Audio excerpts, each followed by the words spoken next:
안녕하세요. 책 읽어주는 아내 이태란입니다. 오늘은 톨스토이 단편선 중에서 사람에게는 얼마나 많은 땅이 필요한가 읽어드릴게요. 어느 날 도시에 사는 언니가 시골에 사는 동생을 찾아왔다. 언니는 상인과 결혼해 도시에 살았고 여동생은 시골 농부에게 시집을 갔다. 자매가 차를 마시며 이야기를 나누는데 언니가 도시 생활이 얼마나 좋은지 자랑하기 시작했다. 넓고 깨끗한 집에서 살며 아이들에게 좋은 옷을 입히고 맛있는 걸 먹고 마시며 마차를 타고 극장 구경도 다니고 여기저기 놀러도 다닌다고 자랑을 늘어놓았다. 그 말에 기분이 상한 동생이 상인의 생활을 헐뜯으며 농촌 생활을 치켜 세웠다. 난 절대 내 인생을 언니 인생하고 바꾸지 않을 거예요. 넉넉하게 살진 못해도 대신 근심 걱정이 없거든요.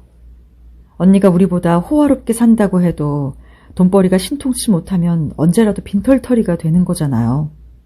부자와 가난뱅이는 종이 한 장 차이라는 옛말도 있지요. 오늘 부자가 다음날 먹을 걸 구걸하러 다니는 일도 종종 있고 말이에요. 우리 농사일은 그럴 염려가 없어요. 농사꾼 생활이 넉넉하지는 않아도 오래 가잖아요. 부자가 못 되는 대신 배를 고른 일도 없지요. 언니가 대꾸했다. 소, 돼지하고 살면서 배만 안 고르면 다야? 평생 좋은 옷을 입어보길 하나 멋진 사람들을 만나볼 수가 있나. 네 남편이 아무리 열심히 일해봐야 결국 거름더미에서 살다가 죽겠지. 아이들도 그렇고 말이야. 맞아요. 우리 일은 그래요. 대신 위험한 건 전혀 없죠. 누구한테 굽실거릴 필요도 누굴 겁낼 필요도 없어요. 하지만 도시 생활은 사방에 유혹이 있잖아요. 오늘 무사했다 해도 내일 악마의 꿰매 넘어갈 수도 있어요. 형부가 언제 노름이나 술이나 여자에 빠져서 전 재산을 날릴지 알게 뭐예요? 툭하면 그런 일이 일어나잖아요. 동생 남편인 바흠이 난로가에서 여자들의 수다를 들으면서 생각했다. 그래, 맞는 말이야. 우리는 어릴 때부터 땅을 파먹고 사느라 엉뚱한 생각을 할 틈이 없었지. 딱 하나 아쉬운 게 있다면 땅이 넉넉하지 않다는 거야. 땅만 널찍하다면 악마도 무섭지 않을 텐데. 여자들은 차를 다 마시고 나서도 한참 동안 옷 얘기를 하다가 찻잔을 치우고 잠자리에 들었다. 그런데 악마가 난로 뒤에 앉아서 그들의 얘기를 다 듣고 있었다. 악마는 농부가 아내 말에 넘어가 땅만 넉넉하게 있으면 악마도 무섭지 않다고 큰 소리 치는 걸 듣고 옳다구나 생각했다. 좋았어. 한번 붙어보자. 내가 널찍한 땅을 주지. 그리고 그 땅으로 널 내 소나귀에 넣고 말겠어. 그 마을에는 여자 지주가 살았다. 그녀가 소유한 땅은 120데샤티나 정도로 그렇게 넓지 않았다. 이 여자 지주는 지금까지 농부들과 아무 갈등 없이 잘 지내왔고 농부들을 괴롭히는 일도 없었다. 그런데 퇴역 군인을 관리인으로 고용하면서 문제가 생겼다. 관리인은 온갖 명목으로 벌금을 받아내며 농부들을 괴롭혔다. 바음이 아무리 조심을 해도 말이 지준의 귀리밭에 들어가거나 암소가 마당을 뛰어다니거나 송아지가 목초지에서 돌아다니는 일이 자꾸만 생겼고 그때마다 벌금을 물어야 했다. 벌금을 물 때마다 바흠은 식구들을 욕하고 때리며 화풀이를 했다. 여름 내내 관리인 때문에 곤혹을 치른 터라 겨울이 와서 가축을 우리에 가두어 놓을 수 있게 되자 반갑기까지 했다. 사료가 아깝긴 했지만 마음은 한결 편했다. 그런데 겨울이 되자 지주가 땅을 팔려고 내놓았으며 그 땅을 큰 길에 있는 여관 주인이 살 거라는 소문이 돌았다. 이 소식을 들은 농민들은 걱정이 이만저만이 아니었다. 그 사람이 땅 주인이 되면 지금 지주보다 더 지독하게 벌금을 받아낼 텐데 정말 걱정이야. 우리야 다들 이 땅으로 먹고 사는데 말이야. 그래서 농부들은 다 함께 지주를 찾아가 여관 주인에게 땅을 팔지 말아달라고 부탁했다. 그리고 값을 더 많이 줄 테니 자기들에게 땅을 팔라고 했다. 지주는 그 제안을 받아들였다. 농부들은 공동으로 땅 전부를 사기로 하고 몇 번이나 모여 의논했지만 좀처럼 결정을 내릴 수가 없었다. 악마가 회방을 놓았기 때문에 의견 일치가 되지 않았다. 하는 수 없이 농부들은 각자 형편에 맞게 따로 땅을 사기로 했다. 지주도 이 제안을 받아들였다. 바흠은 이웃 사람들이 20데샤니타를 샀는데 땅값의 반만 주고 나머지 반은 1년 안에 주기로 했다는 말을 들었다. 바흠은 샘이 났다. 남들이 땅을 다 사버리면 내게는 아무것도 없잖아. 그래서 바흠은 아내와 의논했다. 다들 땅을 사들이고 있어. 그러니까 우리도 10데샤티나 정도는 사야지. 안 그러면 여기서 살 수가 없을 거야. 그 관리인이라는 작자가 벌금을 왕창 물리면서 우리를 못 살게 굴 거야. 바흠 부부는 어떻게 하면 땅을 살 수 있을지 궁리했다. 모아둔 100루블에 망아지 한 마리와 키우던 꿀벌 중 절반을 판 돈을 보탰다. 아들 하나를 남의 집 일꾼으로 보내면서 선금을 받았다. 그래도 모자라는 돈은 동서에게서 빌려 간신히 땅값의 절반 정도를 마련했다. 어렵사리 돈을 마련한 바흠은 나무가 울창한 15데샤티나 넓이의 땅을 미리 점 찍어 놓은 다음 지주를 찾아가 가격을 흥정하고 계약금을 치렀다. 그리고 시내로 나가 매매 계약을 끝냈는데 우선 땅값의 절반을 내고 나머지는 2년 안에 주기로 했다.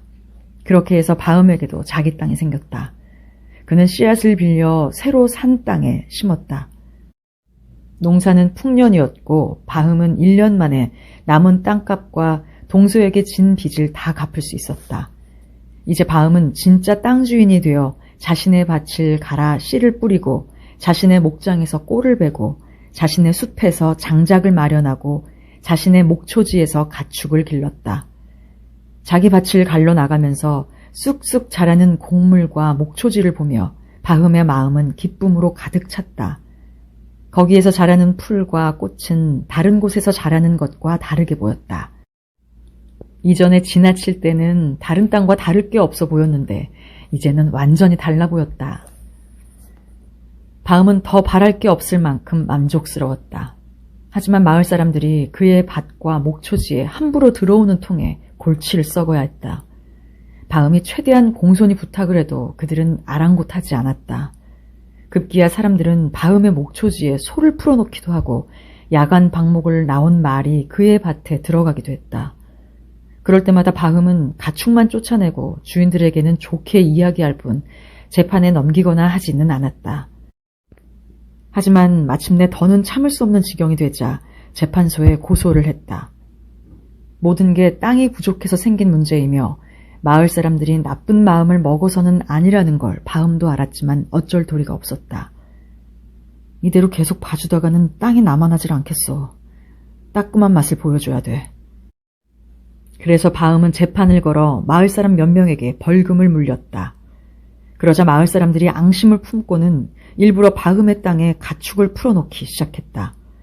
어떤 사람은 밤에 숲에 들어가 보리수나무 10그루의 껍질을 벗겨가기도 했다.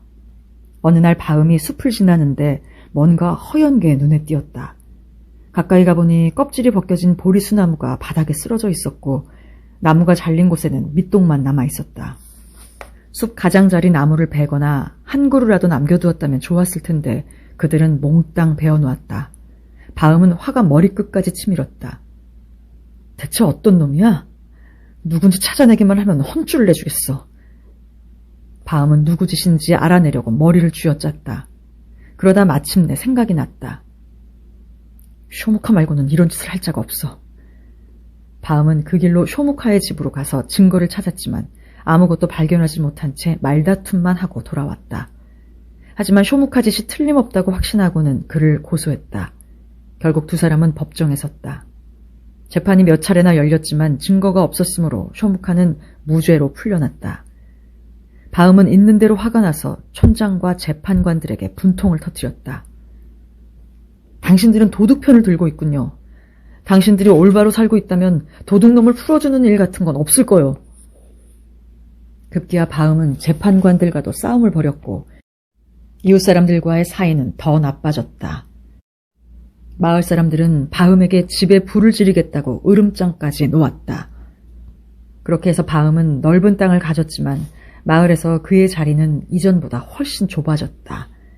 이 즈음 농부들이 새로운 땅으로 떠난다는 소문이 들렸다. 바음은 생각했다. 내가 내 땅을 두고 떠날 필요는 없지. 사람들이 떠나면 남은 땅이 더 많아질 거야. 그 땅도 사들여서 내 땅을 넓혀야겠어. 그러면 더 편히 살 수 있겠지. 지금은 영 비좁아서 말이야. 어느 날 바음이 집에 있는데 지나가던 나그네가 들렀다. 바음은 나그네를 하룻밤 재워주고 저녁도 대접했다. 바음은 나그네와 이런저런 얘기를 나누다 어디서 왔는지 물었다. 나그네는 볼가강 건너편에서 왔으며 거기에서 일을 한다고 대답했다.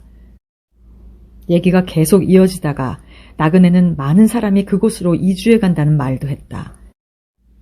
그곳에 이주하면 조합에 가입해 한 사람당 10데샤티나씩의 땅을 받는다고도 했다.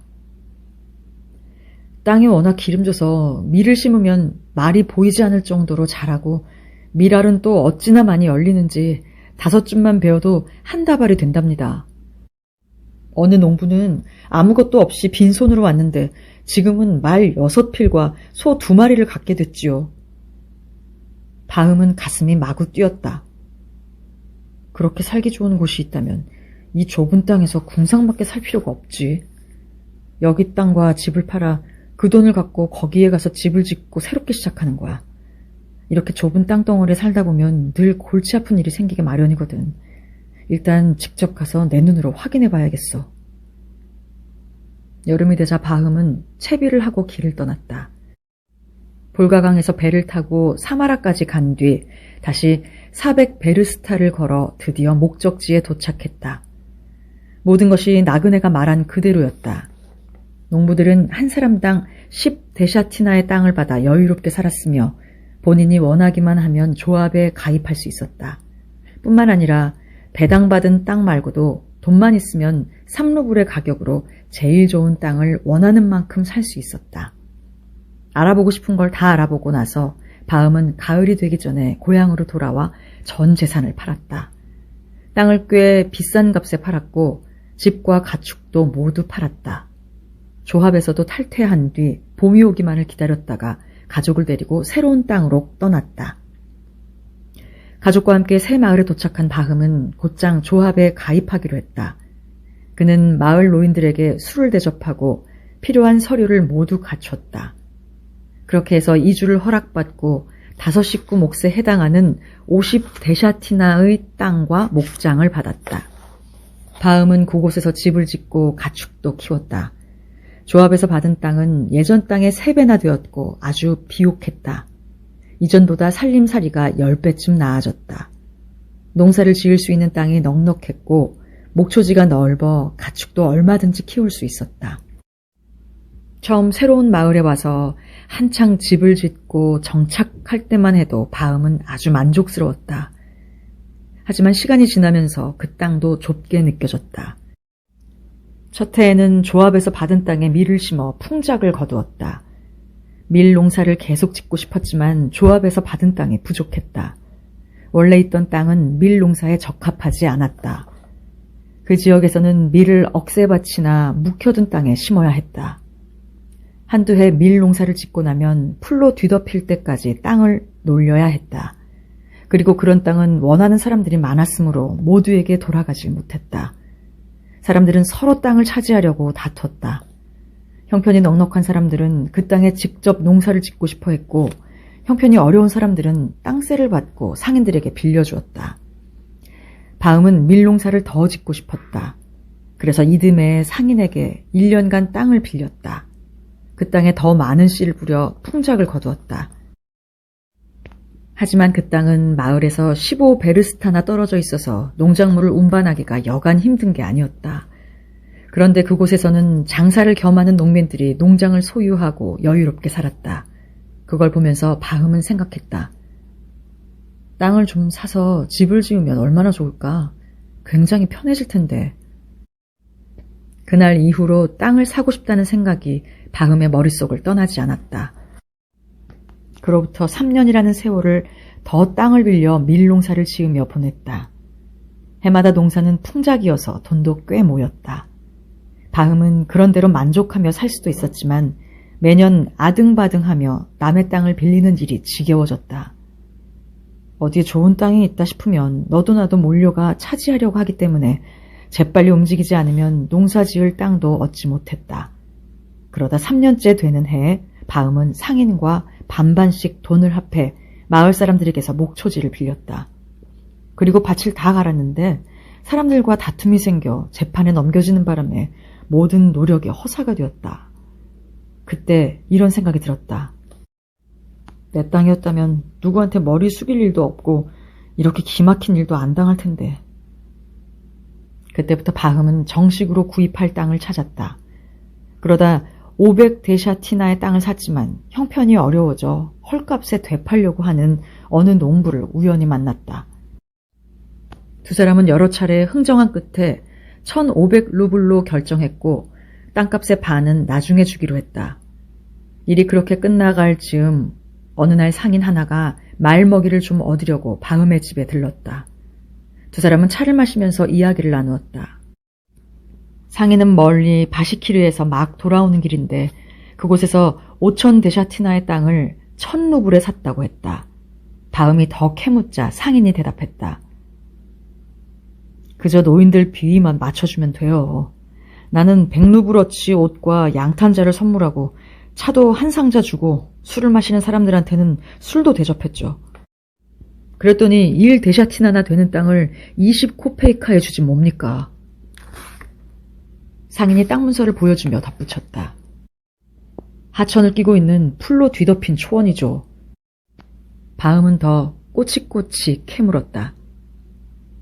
땅이 얼마나 넓은지 1년 내내 걸어도 다 돌아오지 못할 정도예요. 다 바시키르 사람들 땅이에요. 그 사람들은 양같이 순해서 거의 공짜로 땅을 얻을 수 있다니까요. 그 말을 듣고 바흠은 생각했다. 그렇다면 고작 500데샤티나나 땅을 사느라 1000루블을 날리고 거기에 빚까지 얻을 필요가 없는 거잖아. 거기에 가면 그 돈으로 엄청나게 넓은 땅을 살 텐데 말이야. 바흠은 바시키르로 가는 길을 자세히 물었고 상인이 가고 나자 곧 떠날 채비를 했다. 집안일은 아내에게 맡기고 하인 한 사람을 데리고 길을 나섰다. 가는 길에 시내에 들러 상인이 얘기해준 대로 차 한 상자와 술, 이런저런 선물을 샀다. 그리고 500베르스타 넘는 길을 걷고 또 걸었다. 그렇게 일주일쯤 됐을 때 드디어 바시키르 마을에 도착했다. 모든 게 상인이 말한 그대로였다. 사람들은 옆에 강이 흐르는 초원에서 양털로 만든 천막을 치고 살았다. 그들은 밭을 일구지도 않았고 곡식을 먹지도 않았다. 초원에서는 소와 말이 떼지어 돌아다녔다. 망아지는 천막 뒤에 묶어놓고 어미 말들을 하루에 2번 그리로 보냈다. 말에서 젖을 짜 그걸로 술을 만들었다. 술과 치즈를 만드는 것은 여자들이었고 남자들은 그저 술과 차를 마시고 양고기를 먹고 필이나 불면서 한가롭게 지냈다. 사람들 모두 건강하고 쾌활했으며 여름 내내 빈둥거리고 놀기만 했다. 아주 무식하고 러시아어도 몰랐지만 성격은 정말 좋았다. 바흠을 보자 사람들이 천막에서 몰려나와 그를 애워쌌다. 그들 중에 통역하는 사람도 있었다. 바흠은 그에게 땅을 좀 사러 왔다고 말했다. 바시키르 사람들은 바흠을 몹시 반기며 가장 좋은 천막으로 데려갔다. 그리고 양탄자 위에 방석을 놓고 거기에 바흠을 앉히고는 자기들도 빙 둘러 앉았다. 그들은 차와 술을 내오고 양고기 요리도 대접했다. 바흠이 마차에서 차와 선물을 가져와 나누어 주었다. 바시키르 사람들은 무척 좋아했다. 그들은 자기들끼리 뭔가 한참 얘기하더니 통역하는 사람에게 전하라고 했다. 통역하는 사람이 말했다. 이렇게 전해달라고 합니다. 우리는 당신이 마음에 듭니다. 최선을 다해 손님을 기쁘게 해주고 선물에 답례를 하는 것이 우리 관습입니다. 당신이 우리에게 선물을 주었으니 우리가 가진 것 가운데 당신이 원하는 게 있다면 뭐든 드리겠습니다. 바흠이 대답했다. 내가 정말 원하는 건 이곳의 땅입니다. 우리 마을은 땅이 부족하고 그나마도 잔뜩 메말랐어요. 하지만 이곳은 땅이 많고 아주 기름지더군요. 이렇게 좋은 땅은 생전 처음 봅니다. 통역하는 사람이 바음의 말을 전하자 바시키르 사람들은 또 자기들끼리 한참을 이야기했다. 바음은 그들의 말을 알아듣진 못했지만 목청을 높이고 웃는 걸로 봐서 굉장히 즐거워한다는 건 알 수 있었다. 잠시 뒤 그들이 말을 멈추고 바음을 쳐다보았다. 통역하는 사람이 말을 전했다. 당신의 호의에 대한 보답으로 원하는 만큼의 땅을 기꺼이 주겠다고 합니다. 그러니까 원하는 땅을 손으로 가리키기만 하면 그대로 주겠다고 합니다. 그런데 바시키리 사람들이 또 무슨 얘기를 하는가 싶더니 갑자기 다투기 시작했다. 바음이 무슨 일인지 묻자 통역하는 사람이 대답했다. 땅 문제는 촌장님에게 물어본 다음에 결정해야 한다고 하는 쪽과 그럴 필요 없다고 하는 쪽이 맞서는 겁니다. 바시키리 사람들이 한창 옥신각신 하는데 여우 털모자를 쓴 남자가 불쑥 들어왔다. 그러자 모두들 말을 뚝 그치고 자리에서 일어섰다. 통역하는 사람이 말했다. 이분이 바로 촌장님입니다. 바음은 준비해온 선물 가운데 가장 좋은 옷과 5파운드짜리 차 상자를 가져다 촌장에게 내밀었다. 촌장은 그걸 받아들고 맨 윗자리에 앉았다. 사람들이 일제히 촌장에게 뭔가를 말하기 시작했다. 촌장은 한참 얘기를 듣더니 고갯짓으로 사람들을 조용히 시키고는 바음에게 러시아어로 말했다. 자, 그렇게 하세요. 마음에 드는 땅을 고르세요. 땅이 얼마든지 있으니. 바음은 생각했다. 갖고 싶은 만큼 가지라고 하는데 어떻게 가져야 하는 거지? 확실히 계약을 해야겠어. 안 그러면 준다고 해놓고 나중에 다시 빼앗아 갈지도 모르니까. 바음이 말했다. 이렇게 친절을 베풀어 주시니 감사합니다. 이곳 땅이 많긴 하지만 전 그냥 조금 바랄 뿐입니다. 단 제 땅이 얼마만큼 되는지 확실히 알고 싶습니다. 정확히 측량을 해서 주시면 안 될까요? 사람 목숨이라는 게 언제 어떻게 될지 모르는 거 아니겠습니까?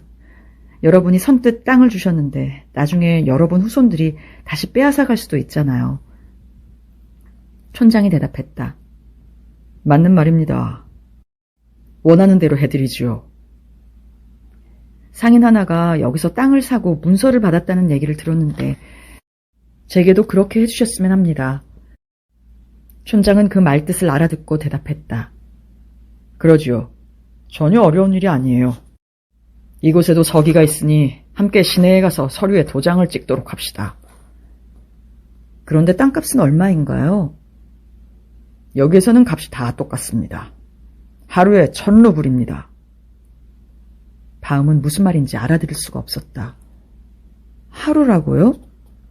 그건 어떻게 재는 건가요? 몇 데샤티나쯤 되는 건가요? 우리는 그런 식으로 계산하는 건 모릅니다. 하루 단위로 땅을 팔지요. 하루에 걸어서 갔다 온 만큼 땅을 가질 수 있는 겁니다. 그 하루치가 1000루블인 것이죠. 바음이 깜짝 놀라 물었다. 하루에 돌 수 있는 땅이 상당히 넓을 텐데요. 촌장이 웃으면서 대답했다. 그 땅을 다 갖는 겁니다.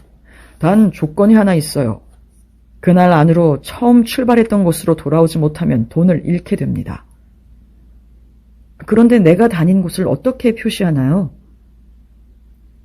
당신이 출발하고 싶은 장소를 정하면 우리가 같이 갈 겁니다. 그리고 거기에서 기다리고 있을 테니 당신은 삽 하나를 들고 그 지점을 출발해 돌아오면 되는 거예요. 어디든 원하는 곳에 표시를 하세요. 그러니까 방향을 바꿀 때마다 삽으로 땅을 파고 풀을 심어두는 거지요. 그러면 나중에 우리가 가서 쟁기로 각 구덩이를 연결할 겁니다. 얼마나 멀리까지 가든 상관없지만 해가 지기 전에는 꼭 출발했던 곳으로 돌아와야 합니다. 그러면 그 땅은 전부 당신 것이 됩니다. 바음은 뛸 듯이 기뻤다. 다음날 아침 일찍 출발하기로 하고는 사람들과 얘기를 나누고 술과 양고기를 먹고 차를 마시다 보니 어느새 밤이 깊었다. 바시키르 사람들은 다음날 아침 동이 틀 때 모여 해가 뜨기 전에 약속 장소로 나가기로 하고 바음에게 푹신한 깃털 이불을 내준 뒤 각자 천막으로 돌아갔다. 바음은 자리에 누워서도 좀처럼 잠을 이룰 수가 없었다. 땅 생각이 머리에서 떠나질 않았다. 땅을 최대한 많이 차지해야 하는데 요즘은 해가 기니까 하루에 50베르스타 정도는 너끈히 갈 수 있어. 그 정도면 얼마나 넓은 걸까? 그중 시원치 않은 땅은 팔거나 빌려주고 좋은 땅에는 내가 농사를 지어야지. 소 2마리와 쟁기를 사고 일꾼도 2사람 고용해서 50데샤티나 정도의 농사를 짓고 나머지 땅에는 가축을 길러야지.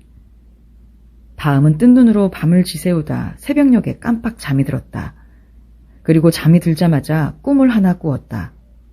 꿈에서 그가 천막 안에 누워있는데 밖에서 누군가 웃는 소리가 들렸다. 누구인지 궁금해서 밖으로 나가보니 바시키르의 촌장이 천막 앞에 앉아 배를 움켜쥐고 몸을 흔들면서 웃고 있었다. 바음이 촌장에게 가서 물었다. 왜 그렇게 웃고 있습니까?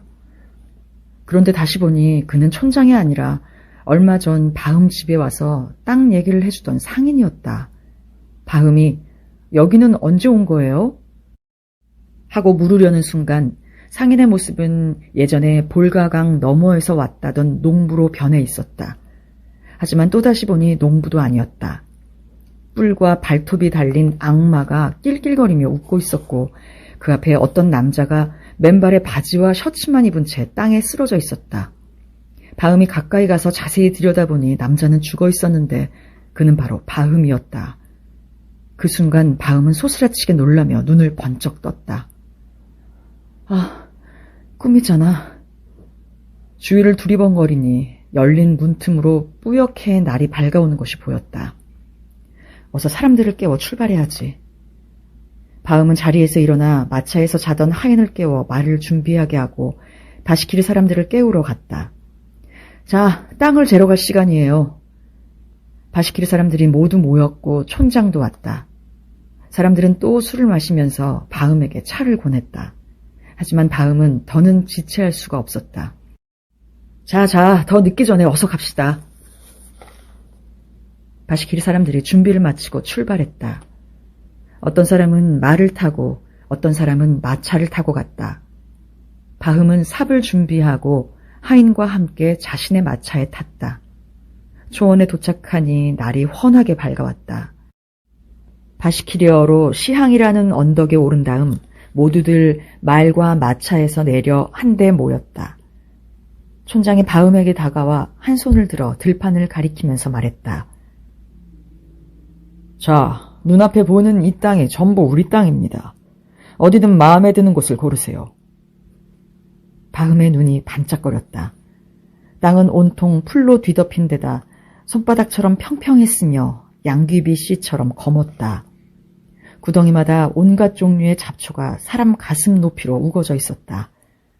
촌장이 여우털 모자를 벗어 땅에 놓고 말했다. 이곳을 출발점으로 합시다.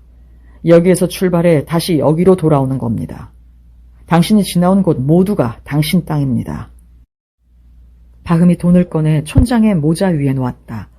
그리고 겉옷을 벗고 조끼만 입은 채 허리에 가죽띠를 단단히 묶고 빵 주머니를 품에 넣고 물병도 허리띠에 매달았다. 장화를 여며 신고 하인에게서 삽을 받아든 다음 출발 준비를 했다. 어느 방향으로 가는 게 좋을지 잠깐 생각했다. 어디든 다 좋아 보였다. 어디나 다 좋을 거야. 그냥 해가 뜨는 방향으로 가자. 바음은 동쪽을 향해 서서 몸을 풀면서 해가 떠오르길 기다렸다. 우물쭈물 할 시간 없어. 선선할 때 걸어야 힘도 덜 들 거야. 태양이 지평선 위로 떠오르기 무섭게 바음은 삽을 어깨에 메고 초원을 향해 걸어갔다. 바음은 빠르지도 느리지도 않게 걸었다. 1베르스타쯤 가서 걸음을 멈추고 구덩이를 판 다음 눈에 잘 띄도록 풀을 여러 겹으로 쌓았다. 그런 다음 또 걸었다. 걷다 보니 뻣뻣했던 몸이 풀려 걸음도 절로 빨라졌다. 한참을 가다 또 구덩이를 팠다. 바음이 뒤를 돌아보았다. 햇빛이 비추니 언덕과 거기에 서 있는 사람들이 또렷이 보였고 마차 바퀴도 번쩍거렸다. 얼추 보니 5베르스타쯤 온 것 같았다. 날이 점점 더워졌다. 바음은 조끼를 벗어 어깨에 걸치고 다시 걸음을 옮겨 5베르스타를 더 갔다. 시간이 지나자 날이 꽤 더워졌다. 해의 위치를 보니 아침을 먹을 시간이었다. 이제 하루에 지나야 하는 거리의 4분의 1을 왔구나. 아직 방향을 돌리기에는 너무 일러. 장화를 벗고 가자. 바음은 자리에 앉아 장화를 벗어 띠에 매달고 다시 걸었다. 걷기가 한결 나았다. 5베르스타만 더 가서 왼쪽으로 방향을 돌리자. 땅이 너무 좋아서 놓치기 아깝단 말이야. 가면 갈수록 땅이 더 좋아 보이니. 한참을 똑바로 가다 돌아보니 이제 언덕은 잘 보이지도 않았고 사람들도 개미처럼 거무스름하게 보였다. 뭔가 햇빛을 받아 반짝거리는 걸로만 보일 뿐이었다. 바음이 생각했다. 아, 이제 올 만큼 왔으니 방향을 돌려야겠어. 땀을 흘렸더니 목도 타고 말이야. 그는 멈춰 서서 커다란 구덩이를 파고 풀을 여러 겹 쌓았다. 그런 다음 물병을 열어 물을 마시고 왼쪽으로 방향을 돌렸다. 그는 걷고 또 걸었다. 풀이 꽤 높이 자라 있었고 날도 몹시 더웠다. 바음은 슬슬 지치기 시작했다. 태양을 보니 한낮이었다. 자, 이쯤에서 좀 쉬어야겠어. 바음은 자리에 앉아 빵을 먹고 물로 목을 죽였다. 하지만 눕지는 않았다. 누웠다간 그대로 잠이 들 것 같았다. 잠깐 앉았다가 또 걸었다. 빵으로 배를 채웠더니 기운이 나서 처음에는 그런 대로 걸을만 했다. 하지만 날은 점점 무더워지고 졸음이 쏟아졌다. 그래도 걸음을 멈추지는 않았다. 1시간만 고생하면 평생을 편하게 살 수 있어. 같은 방향으로 한참을 걷다가 왼쪽으로 돌려는 찰나 바로 앞에 물기를 잔뜩 머금은 땅이 있었다. 놓치기 아까운걸. 아마를 심으면 잘 되겠어. 결국 그 땅 너머까지 가서 구덩이를 판 다음에야 방향을 돌렸다. 다시 언덕을 돌아보았다. 열기 때문에 모든 것이 아른거려서 언덕 위 사람들도 희미하게 보였다. 그들까지의 거리가 15베르스타쯤 되었다. 아, 두 방향에서 시간을 너무 길게 잡았으니 이번에는 좀 더 시간을 단축해야지. 이렇게 생각하고 세 번째 방향에서는 걸음을 빨리 했다. 해를 보니 벌써 서쪽으로 기울고 있었다. 세 번째 방향에 들어서서 이제 겨우 2베르스타 왔고 출발 지점까지 15베르스타는 좋게 남아 있었다. 안 되겠어. 땅 모양이 비뚤어져도 이제 돌아가야겠어. 이 정도로 충분하니까 더 욕심내지 말자. 바음은 서둘러 구덩이를 파고는 언덕을 향해 걸었다. 언덕으로 가는 길은 여간 고역스러운 게 아니었다. 온몸이 땀으로 흠뻑 젖었고 맨발은 긁히고 상처가 났으며 다리는 힘이 빠졌다. 쉬고 싶은 마음이 간절했지만 해가 지기 전에 돌아가려면 어림도 없는 일이었다. 해는 야속하게 서산으로 자꾸만 기울었다. 아, 그렇게 욕심부리는 게 아니었어. 늦으면 어떻게 하지? 바음은 언덕과 태양을 번갈아 바라보았다. 언덕까지 가려면 아직 한참 남았는데 태양은 이미 모습을 거의 감추었다. 바음은 걷고 또 걸었다. 몹시 괴로웠지만 점점 걸음을 빨리 했다. 아무리 가도 목적지까지는 멀기만 했다. 결국은 달리기 시작했다. 조끼도 신발도 물통도 모자도 다 내던져버리고 오직 산만을 지팡이 삼아 달렸다. 어떡하지? 너무 욕심을 부리다가 다 망쳐버렸어. 해지기 전까지 못 갈 것 같은데. 이런 생각이 들자 두려워서 숨이 멎는 것만 같았다. 바음은 계속 달렸다. 땀에 젖은 셔츠와 바지가 몸에 들러붙고 입이 바짝바짝 탔다. 가슴은 대장간 풀무처럼 부풀어 오르고 심장은 망치질하듯 쿵쾅거렸으며 다리는 남의 다리인 양 흐느적거렸다. 계속 이렇게 가다가는 죽을지도 몰라. 죽는 게 무섭긴 했지만 그렇다고 멈출 수는 없었다. 지금까지 달려와 놓고 여기서 멈추면 다들 날 바보라고 할 거야.